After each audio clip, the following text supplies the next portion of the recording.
Hola Ana, ¿qué tal? Hola, ¿Me muy oyes bien. bien? Sí, Sí, me vale. parece. Es A que me ver, preguntaba todo el mundo, me estaba preguntando, pero bueno, ¿por qué no hablas? Y es que yo no hablo porque no sé qué le pasa a mi móvil, que solo se me oye cuando se conecta a la otra persona. sí, Sí, es una cosa que es un fallo que tengo que arreglar. pues ya estoy Bueno, aquí. pues ya estamos aquí, las dos, estamos con Ana Requena hoy en Ocho Miradas. Ya sabéis que esto es un espacio que surgió en la Fundación Ortega Marañón. Bueno, para buscar lugares en común, lugares, construir espacios de igualdad. Y estamos con Ana Requena, redactora jefa de género del diario.es por parte del equipo fundador del periódico. Y además es que en 2014 fundó el blog Micromachismos, que tuvo un gran éxito, que gracias a él han sido premiadas y premiados. Y yo tengo muchas ganas de que me cuentes cómo surge este blog. Lo primero, Ana, tengo muchas cosas que contarte y sobre todo agradecerte que estés aquí, pero ¿cómo surge este blog? Porque en el 2014 yo también empecé a publicar mi colección feminista sobre las grandes mujeres olvidadas y recuerdo que la propia editorial me decía, no digas que es una colección feminista, porque si no, no la vas a vender, porque todavía se cree que el feminismo es lo contrario del machismo y vosotras, tú en 2014 creas este blog. Es un éxito rotundo. Mm, Sí, bueno, nada, yo encantada de estar aquí, tía. Muchas gracias por invitarme, que nos ha costado un poquito coincidir, pero lo hemos conseguido. Sí, Además, sí, el primero de 2023, así que espero que sea como un buen augurio y esas cosas. seguro. Eh, pues a ver, sí, y es que han cambiado un montón de cosas. Parece que no, pero han cambiado un montón de cosas y realmente el escenario de ahora comparado con el de 2014 es muy diferente. Sobre todo cuando hablamos de lo que hablamos, ¿no? Cuando hablamos ahora mismo de feminismo. Y sí, porque claro, en 2014, ¿por qué fue un éxito el blog? Fue un éxito porque realmente no había espacios públicos, mediáticos, para hablar del machismo cotidiano que atravesaba nuestras vidas. Entonces, yo vi que había una periodista inglesa que estaba haciendo algo parecido, Laura Bates. Vi que tenía como una paginita web ella, que se llama Everyday Sexism, en la que publicaba bueno, testimonios de sus amigas, de algunas mujeres que describían de machismo cotidiano, ¿no? De everyday sexism. Me gustó la idea, la seguí y tenía la inquietud yo pues, de hacer algo parecido aquí. O sea, me daba la sensación de que podíamos hacer algo en español, que no había nada hecho y que además hacerlo dentro de un medio de comunicación, que además pues llevábamos en ese momento nada, año y medio, y una de nuestras banderas desde el principio pues había sido la igualdad, había sido el intentar hacer todo con perspectiva de género, el feminismo y eso, pues me pareció que podía estar bien. Y bueno, pues hicimos ahí un poco ver cómo le podíamos llamar, ¿no? Y cómo le podíamos llamar, pues la palabra micromachismos en ese momento, en 2014, empezaba a utilizarse más cotidianamente, ¿no? Así como un poco para hablar de, bueno, pues de esos machismos que vivíamos como en el día a día, ¿no? Entonces la gente empezaba a utilizarse, como que era un término que empezaba a popularizarse. Sí. Y nos pareció que era un término que tenía gancho para nombrar así al blog, ¿no? Entonces, pues decimos, venga, pues micromachismos y como, ¿no? Como un blog para hablar de, bueno, para hablar de machismo cotidiano, de los grandes y pequeños machismos cotidianos. ¿Qué pasó? Una de las cosas, de hecho, que pasó es, bueno, primero que tuvo mucha más repercusión de lo que esperábamos y eso implicó que de repente pues nos llegaran cientos y cientos de correos de mujeres contándonos todo tipo de situaciones y muchas de las situaciones eran situaciones de acoso y de agresión sexual. O sea, es que lo que ahora sí identificamos y sí que tiene un nombre, ¿no? Y que en ese momento, y que para ese momento, y que en ese momento no lo tenía, ¿no? Que en ese momento como que pasaba mucho más desapercibido. Pues nos llegaron situaciones bastante fuertes, ¿no? Entonces yo creo que eso, creo que el éxito en ese momento fue el dar con un espacio que no existía, ¿no? Que no existía un espacio mediático, público, para hablar de todos esos comportamientos que atravesaban nuestra vida. Parecía que solo podíamos hablar o que solo hablábamos de la violencia extrema, de las situaciones de acoso y de violencia sexual como muy extremo, ¿no? Pero que todos esos comportamientos, ¿no? Que vamos viviendo en el día a día, que a las mujeres se nos va acumulando y que genera todo un caldo de cultivo, ¿no? Para, en fin, para que se produzcan agresiones más fuertes, pero también para generarnos en nosotras la sensación de que al final somos una especie de ciudadanas de segunda porque estamos todo el rato pendientes de cuándo nos van a hablar, a invadir nuestro espacio, a tocar, a ningunear, a tratarnos con condescendencia o con paternalismo. Y Sí, la bueno, verdad pues es ahora que es como muy diferente, ¿no? Si en ese momento pues no había así un espacio para hablar de eso, ahora en realidad la mayor parte de esas conversaciones yo diría que están, bueno, que están en la calle, que están en los medios de comunicación, que están en un montón de espacios. O sea, creo que eso abrió camino a muchas conversaciones y a muchos cambios que creo sí, yo creo que además, o sea, fue muy revelador y nos abristeis los ojos mucho en general para no normalizar ciertas situaciones, ¿no? Porque exponíais cosas que habíamos naturalizado hasta ese momento y que entonces saltó como la voz de alarma, ¿no? Yo me acuerdo que en el blog hubo un artículo sobre Emma Thompson por una película que hizo que ella se tenía que mostrar desnuda frente a un espejo y Thompson decía, a las mujeres nos han lavado el cerebro toda nuestra vida para odiar nuestros cuerpos. Todo lo que nos rodea nos recuerda lo imperfectas que somos y que todo está mal en nosotras. Tienes que mostrarte de una determinada manera. Tú en tu libro también hablas de todo eso, ¿no? Hablas de cómo la sociedad en la que vivimos empieza por impedir que nos sintamos bien con nuestro cuerpo, nos hace gastar tiempo, energía, dinero en cambiar lo que somos por fuera, nos compara, nos tumba la autoestima, nos seca. A mí me pareció que esa recogida, ¿no? Yo lo había leído en el blog, cuando luego lo recogiste tú todo esto en tu libro, ¿no? Y hablas de todo eso, eso es un melón a abrir importante, ¿no? Es que esto, además, a mí me parece que sí que es muy importante, porque igual parece, es de estas cosas que parece no tanto, ¿no? Parece como, bueno, es una cuestión, ¿no? Estética, estáis, no, pues que si realmente tú piensas en la relación que tienen la inmensa mayoría de las mujeres con su cuerpo o con la comida, es una relación, es una mala relación, o es una relación complicada en la que siempre hay ¿no?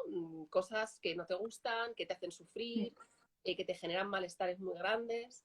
Y claro, yo en el libro lo que digo es, joder, en realidad es una estrategia muy útil, ¿no? Porque si tú de inicio no te sientes ni siquiera bien contigo misma, te sientes también mucho menos legitimada para reivindicar tus derechos, gastas mucho tiempo, mucho espacio, mucha energía, ¿no? En intentar cambiar lo que te están diciendo que tú tienes que cambiar de ti todo el rato y evidentemente eso es un tiempo y una energía que entonces no estás invirtiendo en otras cosas, ¿no? En trabajar otras cosas o en luchar por otras cosas o en lo que sea.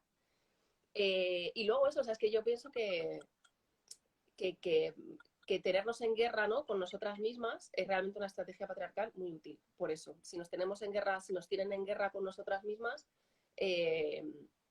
nos quitan también potencia, ¿no? También potencia política de alguna manera.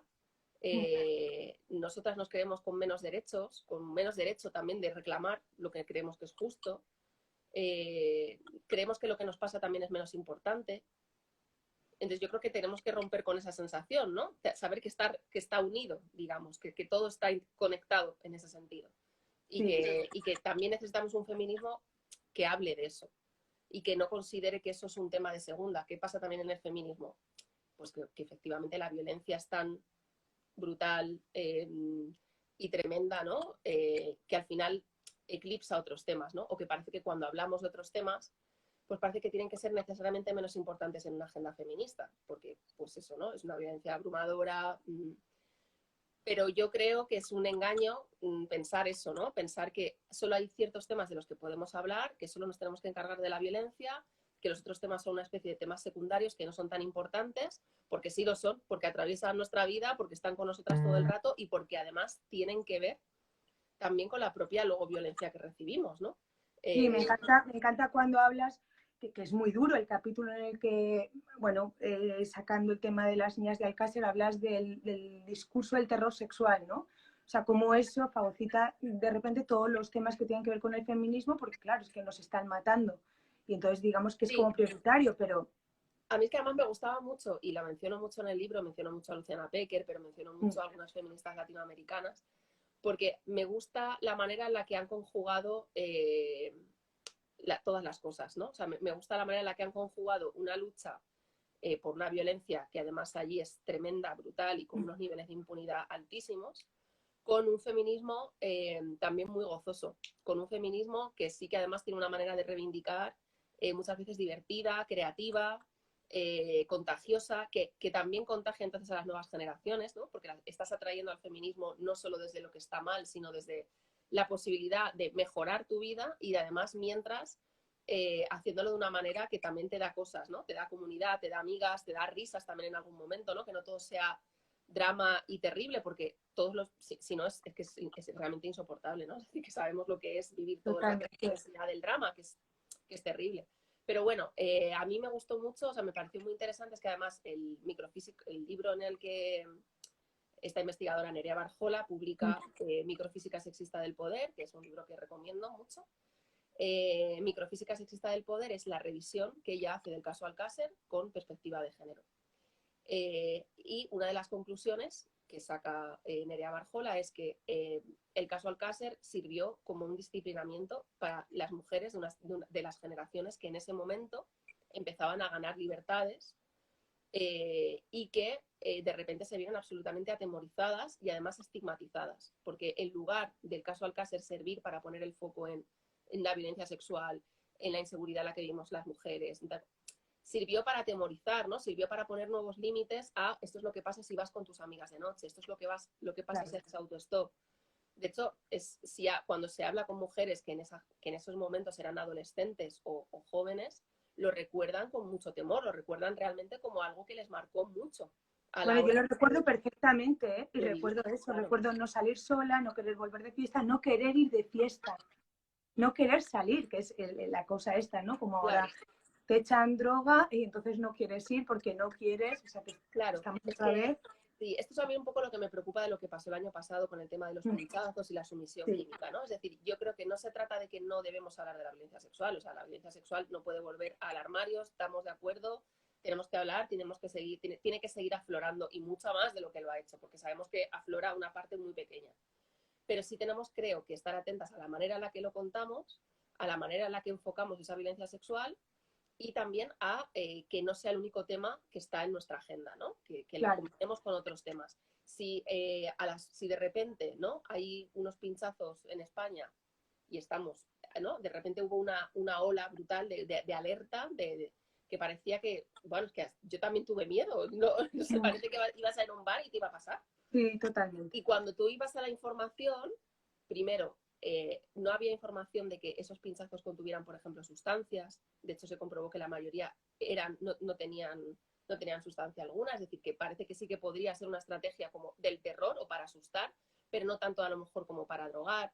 Falta mucha información, por ejemplo, que la mayor parte de los casos de sumisión química no tiene que ver con que te den sustancias sin tu conocimiento, sino que los agresores se aprovechan de que tú ya has consumido alcohol u otras sustancias para abusar de ti, pero ni siquiera te las suministran, ¿no? A ti. Entonces, que creo que hay que contar las cosas, que muchas veces no tenemos los datos que nos gustaría al momento para poder medir todo y que está muy bien que estemos pendientes ahora de la violencia sexual, pero que hay que ver por dónde la enfocamos, ¿no? Y creo que la solución no debe ser que nos tapemos la bebida necesariamente, ¿no? Es decir, entiendo que en un punto violeta, en unas fiestas, haya cubrevasos para que las chavalas, si quieren, se cubren el vaso si están así más seguras, ok, ¿vale?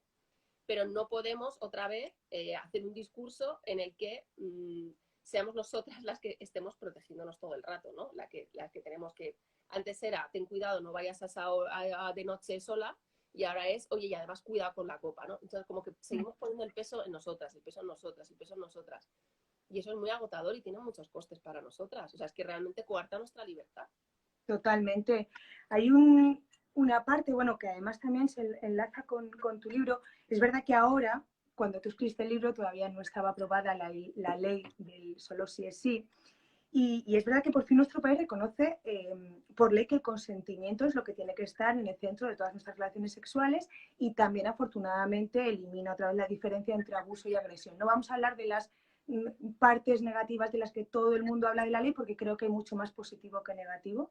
Pero en tu libro hay una cosa que me encantó porque hablas de que hay que dejar de usar la palabra consentimiento, ¿no? Es una cosa que dice la ley, que hay que dejar de usar la palabra consentimiento porque no es consentir, es desear, es consensuar, porque de repente el consentimiento nos lleva otra vez a ser objetos de que nos dejamos, así que yo creo que con ese término perpetuamos otra vez la superioridad de la sexualidad masculina, ¿no? Entonces me encanta porque es la primera vez que leo algo así, no es consentir, es consensuar y desear.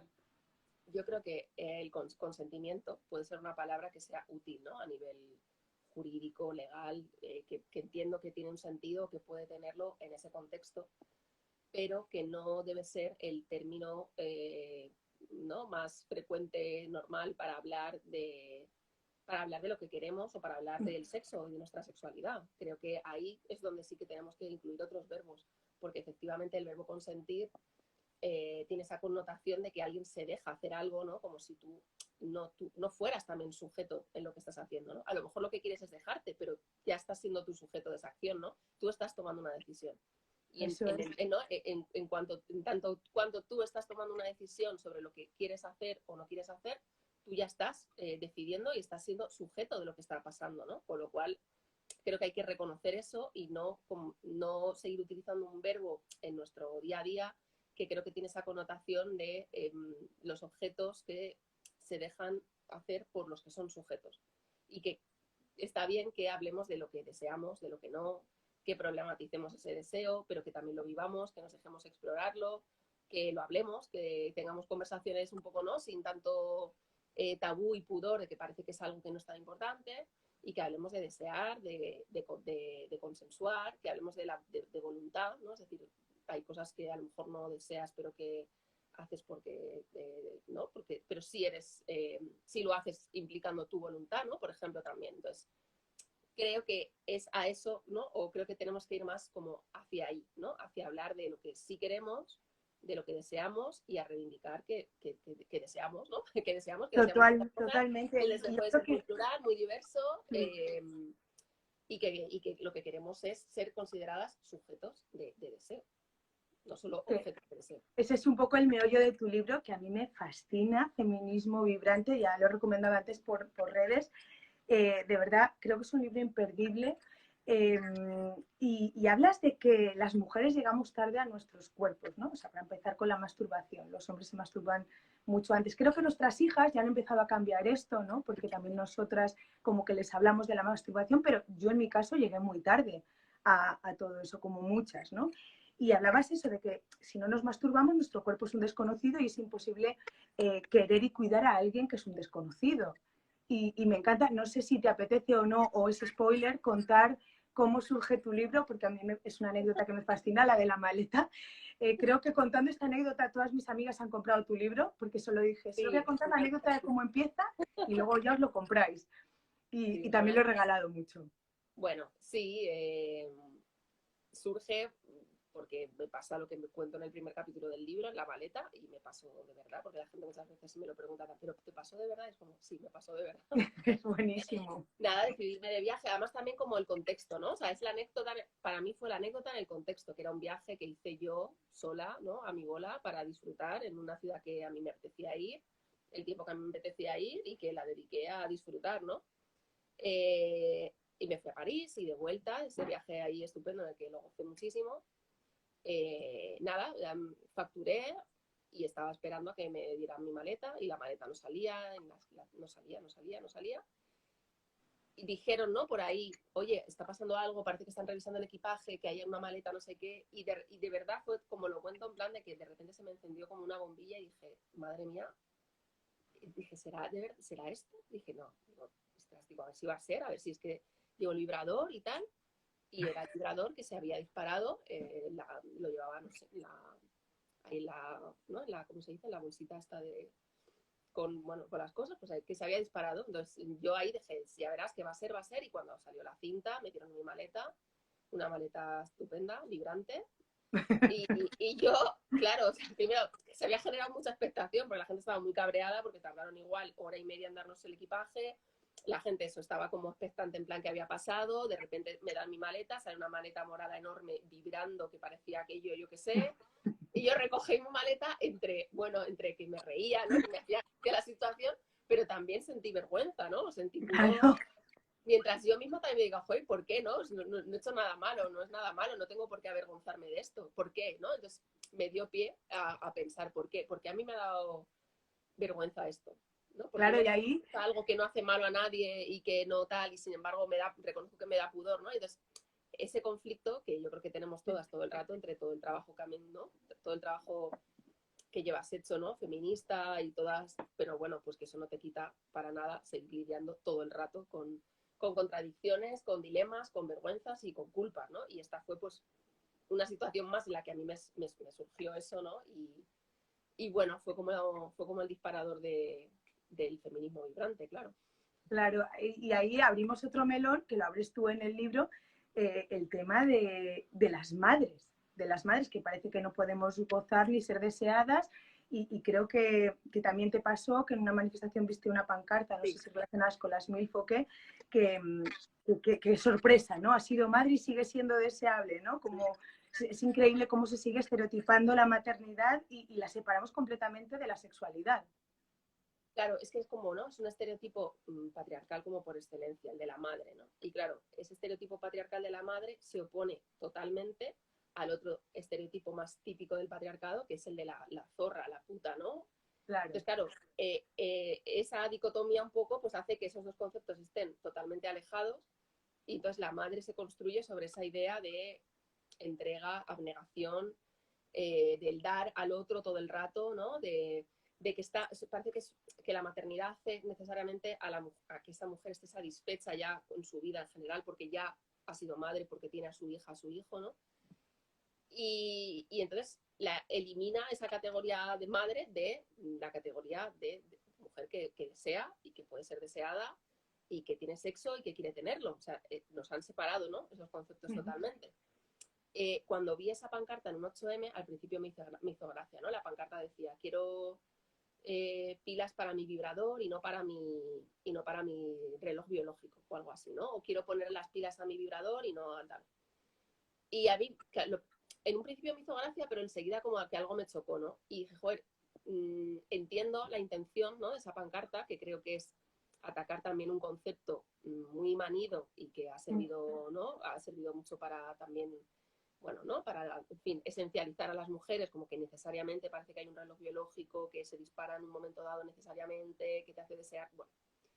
Entonces entiendo la crítica a ese concepto, pero me parece que es un poco un error si la contraponemos a las pilas para el vibrador, ¿no? Porque es como, tenemos que intentar no contraponer, es decir, nos están intentando contraponer esos conceptos todo el rato, lo que tenemos que hacer es más integrarlos, ¿no? Decir, oye, pues es que pues habrá mujeres que quieran pilas para su vibrador, pilas para su reloj biológico, para como lo quieran llamar, ¿no? Porque querrán ser madres o porque no, o porque la historia es que no caigamos en reproducir de alguna manera, aunque sea sin intención de hacerlo, estereotipos como el de las madres abnegadas que no desean, no son deseadas y parece que son seres virginales que lo único que hacen es cuidar y entregarse a los demás. Pues no. O sea, las madres también quieren follar, las madres quieren pasárselo bien, las madres quieren tener derechos, las madres quieren currar, las madres quieren lo que quieran cada una, ¿no? O sea, quiero decir, eso no te hace ni más ni menos deseable, ni deseante, ni que tú tal, es algo que también va contigo. Entonces creo que nos tenemos que salir un poco de eso. Y es curioso porque de hecho hemos hablado mucho, ¿no? Los últimos años de cuidados, de conciliación, de no sé qué, y a mí me hace gracia porque parece que la conciliación la tenemos muy integrada cuando es si tú vas a hacer algo tuyo, ¿no? Es decir, si vas a hacer algo de curro, es decir, si yo dejo a mi hijo para irme a lo que sea, algo de trabajo, es como, wow, tiene algo importante de trabajo. Si yo dejo a mi hijo porque digo, es que me apetece pegarme un viaje a mi bola, ¿no? O me apetece salir y yo qué sé, ya es como, eso no es conciliar, ¿no? Eso es que tú estás siendo responsable y que tú estás saliéndote de ese papel de madre que solo tiene que cuidar, que eso es lo que tiene que le tiene que importar todo el rato, lo más, y bla, bla, bla, ¿no? Como, no, o sea, ahí también tenemos un trabajo porque de revisarnos nosotras y luego lo que, en fin, lo que nos llega, ¿no? Lo que nos llega, que es como puedes hacerlo si es para producir, si es para disfrutar o para tal, entonces no, tu hijo tiene que estar siempre por encima, ¿no? Sí, a mí la verdad es que leer esa parte, esos capítulos de tu libro, de repente te reconcilia muchísimo con otras mujeres madres, porque dices, bueno, no soy la única que tengo deseos y que me apetece salir y que no me apetece estar todos los días con mis hijas, claro, a las que adoro y amo, pero que tengo también otros deseos, ¿no? Claro. Y también tengo deseos sexuales, o sea, claro, que una cosa no te quita la otra. Pero bueno, es un temazo. Y luego hay otra cosa de la que me apetece mucho hablar contigo. Bueno, muchas, esa me quedaría toda la tarde hablando, pero hay una en concreto, yo leí hace bastante tiempo una entrevista que le hiciste a Laura Freisa sobre el tema de la ley trans. Bueno, era a raíz de que ella había escrito un libro, ¿no? Pero justo estaba toda la polémica de la ley trans, ¿no? Y yo me acuerdo que a mí la entrevista me parece imperdible, o sea, de hecho luego la voy a buscar y la voy a colgar en redes para que la leáis, porque por aquí ya me están diciendo, la quiero leer, luego la busco y os pongo el enlace. Me parece imperdible porque eran un poco las dos caras, tanto la entrevistada como la entrevistado, o sea, como tú que eras la entrevistadora, eran los dos puntos que separan al feminismo ahora con este asunto de la ley trans, ¿no? Ella en un momento dado insistía en que permitir que haya hombres en nuestros baños, vestuarios o cárceles es muy agresivo porque nos pone en peligro, ¿no? Y yo creo que aquí viene la pregunta de Marras, ¿no? ¿Qué es ser mujer? ¿Tú crees que vivimos ahora mismo en una locura identitaria? No, creo que vivimos en una locura en general, pero no identitaria. O sea, creo que, creo que esto se ha convertido en una locura que ha hecho muchísimo daño. Y que creo que, bueno, es un momento terrible que me temo que vamos a recordar durante muchísimos años como algo muy malo y algo que ha hecho mucho daño y que ha hecho mucho daño en el movimiento social que más potencia política había acumulado en los últimos años. ¿Por qué Y, crees que hay y estas diferencias? eh, bueno, primero, no creo que sea locura identitaria, creo que yo, aparte de esa entrevista, cuando empezó todo en 2020, también escribí una columna que se llamaba Que no lo llamen matrimonio, que no lo llamen mujer. Bueno, una columna que me valió mucho odio y mucho... Me acuerdo de la columna también, Fue buenísima. muy Sí. duro, porque ahí precisamente una de las cosas es, que lanzaba es como, no sé, alguien de verdad puede decir por qué eres tú, por qué tú eres mujer o por qué uno es hombre. Quiero decir, yo creo que yo no puedo responder diciendo me hace mujer mi vagina, porque yo no puedo, primero me parece contradictorio con buena parte del feminismo que he leído y que me ha construido, y luego además es que no creo que sea eso, pero tampoco sabría responder. Entonces creo que de alguna manera en estos años lo que se ha hecho es poner a las personas trans como responsables de responder ellas a una pregunta filosófica compleja y que creo que está claro que va, por mucho que se quiera escribir a la biología, no sé qué, no, va mucho más allá de eso. Y es muy difícil determinar por qué ahora tal o cual te sientes o eres, ¿no? Porque además muchas veces ha jugado con ese verbo de no, es que esto no va de sentirse mujer, sino de serlo. Ya, pero es que esas personas te están diciendo que son mujeres y que son hombres. ¿No? Es decir, no se trata de sentir, sino de que igual que yo considero que lo soy y no sabría explicar por qué lo soy, porque yo no sé dar una respuesta. Entonces, si yo no sé dar una respuesta y creo que la mayor, no sé, de las mujeres que me rodean tampoco lo sabrían, ¿por qué le tengo que pedir a las personas trans que ellas sí que sepan responder a esa pregunta? Porque creo que es algo muy complejo que nos compete a toda la sociedad, no a las personas trans. Eso por un lado. Y creo que además en el no, que sean, pero no se llamen. A mí sí me recordaba mucho bueno, al típico, ¿no? A las típicas frases que se decía cuando la ley de matrimonio homosexual, ¿no? No, bueno, sí que se casen, pero que no se llamen así, ¿no? Porque parecía que ibas a, no sé, mancillar el nombre de lo que en realidad era auténticamente un matrimonio. No, ¿qué se trata? De cambiar, de que los conceptos cambien para introducir nuevas realidades o realidades que llevaban mucho tiempo escondidas y que ahora por fin afloran y pueden tal, o se trata de imponerles conceptos a las personas para que sea como sea entren en ese concepto, aunque nos están diciendo que no pueden entrar en ese concepto y que eso les causa mucho sufrimiento. Pues yo diría que mejor vamos por lo primero que por lo segundo, ¿no? No por ir por un concepto inamovible que aplicar sí o sí a todo el mundo. Y el por qué ha pasado esto, creo que son varios factores. Sí pienso que hay algo del contexto político que sirve para explicar hasta qué punto ha llegado la disputa por la ley, pero creo que no solo, es decir, creo que nuestro contexto político sirve para explicar una parte, pero no solo, también creo que hay algo generacional que también sirve para explicar una parte, pero tampoco creo que todo. Y digo que no todo porque sí que es cierto que es algo que está sucediendo desde hace unos años en otros países, ¿no? No somos el único lugar en el que esto existe. Y es cierto que en Inglaterra, en parte del mundo anglosajón, sí que se ha dado también esta pelea de manera muy, muy dura. No en otros lugares, pero en otros lugares está empezando ahora, ¿no? Por eso creo que no es únicamente, ¿no?, político y generacional, Pero sí pienso que esos dos elementos tienen mucha importancia para entender lo fuerte que ha sido esta pelea aquí, en este momento concreto, ¿no? Que estallará además en 2020. Y aquí es lo que te decía cuando preparábamos un poco esto. O sea, yo creo que hay hechos que conviene tener en cuenta. Y yo creo que conviene tener en cuenta que en España se registró una proposición de ley que era similar al primer borrador del Ministerio de Igualdad y que la registró el PSOE en 2017. Y en la votación de esa proposición de ley, el único partido que votó en contra fue el Partido Popular. O sea, el Partido Popular en esa proposición de ley sí que se mostró a favor de que las personas trans tuvieran que seguir siendo consideradas enfermas y que sí que tenían que seguir teniendo un informe de disforia de género, 2 años de tratamiento. Fue el único partido que se posicionó en ese momento de esa manera. Y esa proposición de ley partía, insisto, del Partido Socialista. ¿Qué pasa 3 años después?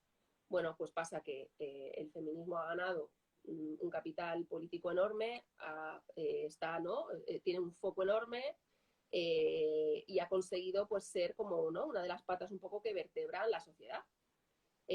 Aunque sea también en contra, ¿no? Aunque sea también por todo la contra, ¿no? La reacción y todo esto, pero pues de repente el feminismo ha conseguido mediar en muchas cosas, ¿no? Y con un foco además que no había tenido en otros momentos de la historia, pero pues por el momento en el que vivimos, porque ahora existen las redes, porque ahora tenemos otra manera de hacer política, porque ahora hay otras también maneras de hacer periodismo, porque ahora tenemos las redes sociales, porque ahora tenemos, en fin, por todo eso, de repente, bueno, creo que hay más interés que nunca en tener un poco la hegemonía, ¿no?, dentro del feminismo, y hay una disputa dentro de corrientes, pero es que el feminismo siempre ha sido diverso. Esa es la realidad, siempre lo ha sido y siempre ha habido grandes y grandes peleas y discusiones teóricas y prácticas dentro del feminismo, las ha habido. O sea, eso es así, lo que pasa es que, bueno, pues obviamente no todo el mundo tiene por qué saberlo, pero ha existido, es así. Y ha habido corrientes, pues no sé, en Estados Unidos, en los 60, Betty Friedan, que, bueno, que hizo otras cosas estupendas, escribió La mística de la feminidad y no sé qué. Bueno, pues ella llegó a defender que los asuntos de las lesbianas no debían ser competencia del feminismo, porque desnaturalizaban la auténtica lucha feminista.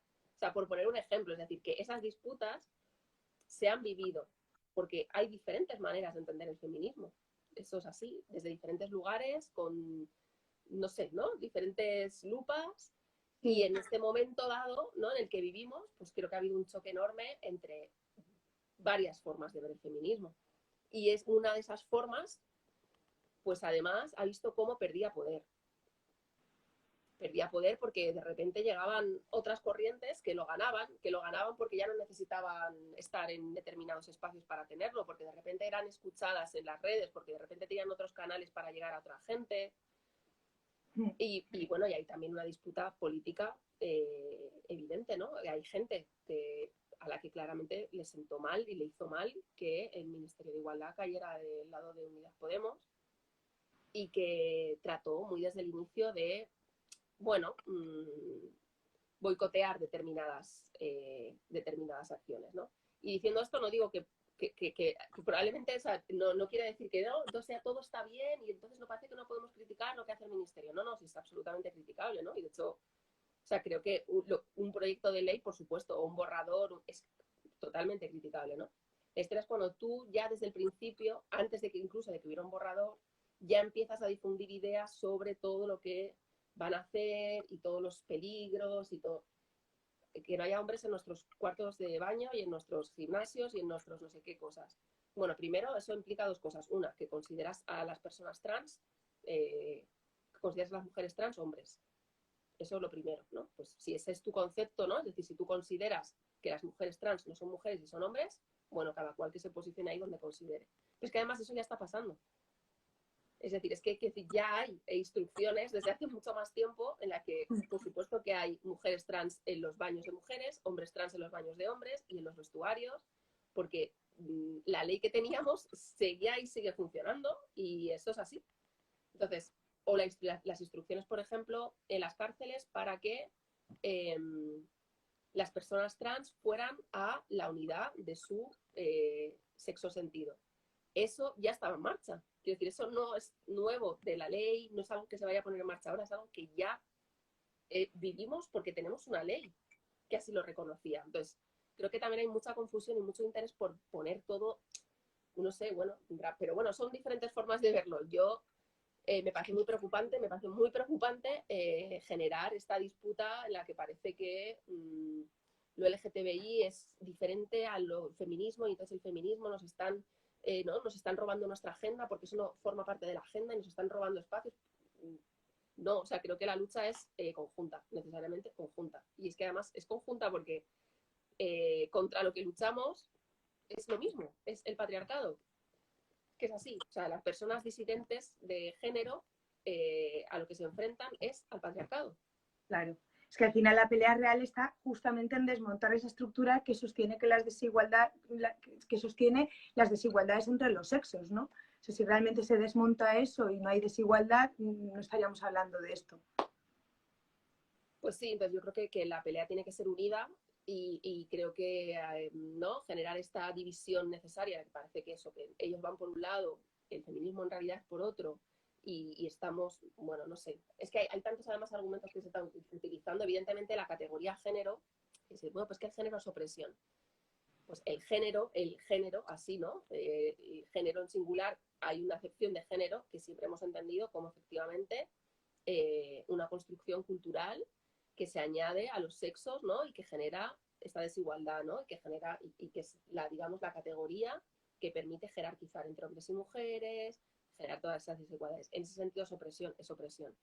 Pero una cosa es el género como opresión y otra cosa es esa identidad de género, los géneros en plural, como maneras de sentir la propia identidad. Y eso es algo que, bueno, puedes negarlo, pero es que existe. No hay miles y miles de personas en el mundo diciéndolo porque sí, es por algo, o sea, es porque están, y además que serlo, hacerlo y expresarse como tal tiene consecuencias muy graves para esas personas. O sea, es que se juega la vida en muchos lugares del mundo, pero es que aquí en España se juega en su trabajo. O sea, las tasas de desempleo de las personas trans es tremenda. Su esperanza de vida, todo. O sea, su vida familiar, su vida sentimental, su seguridad, todo está condicionado por eso. Y por supuesto que tiene mucho que ver con el patriarcado. Todo que ver. Entonces, yo creo que, no sé, que haríamos bien en, bueno, no sé, en verlo más bien como una lucha conjunta, ¿no? Y como algo que, como, o sea, a mí me gusta ver el feminismo, no sé, no solo como, siempre se suele decir, ¿no? El feminismo como la pelea por la igualdad. Pero en realidad el feminismo lo que busca es transformar. O sea, lo que quiere el feminismo es transformar la sociedad. Es Completamente de una acuerdo. propuesta transformadora. No quiero ser igual que ese señor, porque yo no quiero ser igual que ese señor, al que le importa una mierda, a que no llega a casa, que le importa cómo cuidan sus hijos. No, yo no quiero ser igual que ese. Yo lo que quiero es que transformemos la sociedad para que, bueno, pues cuidemos, para que eso a mí no me condicione para yo tener un peor puesto ni un peor sueldo que él, por ejemplo. Pero implica una transformación. Yo creo que en esa transformación es necesario dar cabida pues a identidades diversas que existen y que nos están diciendo que existen todo el rato y que están en las aulas y que están donde están. Exactamente. Por aquí todo el mundo está diciendo que gracias, que has arrojado mucha luz sobre este tema y que por favor luego cuelgue esos artículos y esa entrevista que has hecho sobre estos temas. Y también te preguntan varias personas que para iniciarse en el feminismo, ¿qué libro recomienda? Yo voy a recomendar el tuyo, pero tú si quieres puedes recomendar otros que para ti hayan sido, como, te hayan arrojado mucha luz sobre el tema. Bueno, está el mítico, ¿no? De Nuria Varela, Feminismo para Feminismo. principiantes, que lo lanzó hace un montón de años, luego hicieron una reedición ilustrada, y es verdad que ese así como para iniciarse está muy bien, porque ¿no? Te da así como, también te da hilos de dónde tirar, para ver un poco de dónde viene la historia del pensamiento feminista. Pero, wow, hay un montón de cosas, la verdad, también que a mí me gusta mucho, lo que pasa es que en España no están, pero a mí me gusta mucho, pues eso, Luciana Pecker, ¿no? Que es esta compañera argentina, creo que en esto del feminismo del goce, pues ella es genial y escribe genial y lo explica genial, que ¿qué más? Así el libro tal. Es que, bueno, por Hay un ejemplo, libro, hay un libro también, ¿no? Así como yo creo que didáctico, que es de la politóloga de Silvia Clavería, que se llama El feminismo lo cambia todo, que creo que también ayuda como para manejar así algunos conceptos básicos y que está muy bien, así para empezar también. Así, por ejemplo. Luego, si no te paso más, recuerdo. pásanos más y yo los cuelgo. También está El feminismo para dummies de Nadia Khalil, que es estupendo. La verdad, es como muy sencillo, pero muy claro. Y yo creo que ese con el que tú dices de Nuria Varela son como para empezar perfectos. Sí. Y a mí, antes de terminar, me gustaría leer precisamente un trocito de tu libro que me encantó. Hay un momento en el que dices: no caigamos en la trampa de postergar nuestro goce, nuestro feminismo vibrante, en nombre de otras causas feministas, como si unas excluyeran a las otras. Quizá podamos pensar en el feminismo como una araña enorme y bella que extiende sus patas, todas imprescindibles para caminar en equilibrio, para que el cuerpo de este insecto afanoso no se balancee demasiado a un lado o a otro, para que no tropiece, para que no olvide ningún movimiento, sino que pueda sincronizar todos los que sean necesarios para avanzar. Creo que este trocito de tu libro explica muy bien todo ese contenido, ¿no? No dejemos de lado ciertas cosas que son importantes para nosotras y no nos centremos solo en la parte negativa, ¿no? Que es verdad que hay una lucha importante que es negativa, pero hay otras cosas que por las que tenemos que seguir apostando y luchando. Sí, porque que vivir bien no es solo que no nos maten y que no nos violen. Eso es. Que no Eso nos es. toquen en la calle y que no nos digan cosas. Es mucho más que eso. Pues el feminismo va mucho más allá de eso. Es decir, eso debería ser lo básico. ¿No? Lo que pasa es que aún estamos todo el rato luchando por lo básico, igual que el aborto, ¿no? Que es un derecho como que siempre está en disputa y bueno, en fin. Bueno, Pero para vivir bien hace falta mucho más, ¿no? A mí me gusta un montón una frase que dijo se la escuché, no sé si escrita o se la escuché un día en un acto a Beatriz Jimeno, después del 8M, yo creo que fue el primer 8M, porque ella decía, el feminismo es un anhelo de una vida mejor. Y probablemente si conseguimos ese 8M de 2018, esa potencia y sacar a tanta gente a la calle, aparte de por rabia y por indignación, es porque creo que se consiguió generar ese anhelo, ¿no? De que había una manera, de que hay una manera, de que tiene que haber una manera de vivir mejor y de que hay una manera de transformar esto. Pues sí pienso que el feminismo tiene que ofrecer ese anhelo de una vida mejor, además una vida mejor para todo el mundo. O sea, para las mujeres, obviamente, pero para todo el mundo. O sea, es que esa transformación es una transformación para tener una sociedad mejor, más justa, más plural, más diversa, más equitativa. Pues eso tiene que ver con la violencia, pero eso tiene que ver también con muchas cosas. Tiene que ver con cómo vivimos, con qué priorizamos, no sé, tiene que ver con todo. Tiene que ver con la economía, tiene que ver con el mercado laboral, tiene que ver con nuestro deseo y tiene que ver con nuestras relaciones íntimas y personales también, ¿no? Atraviesa todo. Entonces, a mí, como cosa así final, que también lo digo por ahí por esa parte del libro, porque siempre es como, no, el feminismo tiene que incomodar, tiene que incordiar, tiene que tal, y como, sí, claro, el feminismo incomoda, incordia, te interpela, pero tenemos que tener un feminismo que también nos permita transitar nuestras contradicciones y vivir bien, ¿no? Y gozar, porque si no, pues estamos sufriendo todo el rato y eso no mola. Entonces, ya que ya sufrimos mucho, ¿no? Y que ya tenemos que dar, entonces, joder, cuestionemos, critiquemos, enfadémonos, lloremos, de todo, ¿no? Pero también gocemos, debemos crear, ¿no? Espacios también para eso, para dejarnos vivir, ¿no? Para vivir con gusto y con gusto para nosotras y para las demás. Bueno, pues brindo por eso. Qué maravilla, Ana, qué maravilla. Nos quedaríamos muchas horas escuchándote. De hecho, me dice por aquí la gente, no, no acabéis, no acabéis. Pero tenemos que acabar ya. Gracias, Ana. Nos ha costado, pero lo hemos conseguido. Y espero que algún día te puedas pasar por la fundación y sigamos hablando, porque creo que hay muchos temas. Y mientras tanto, te seguiremos leyendo. Pues así nada, que muchas gracias a ti, un gusto, se ha pasado muy rápido y eso, otro día seguimos, hacemos más cosas. Otro día seguimos.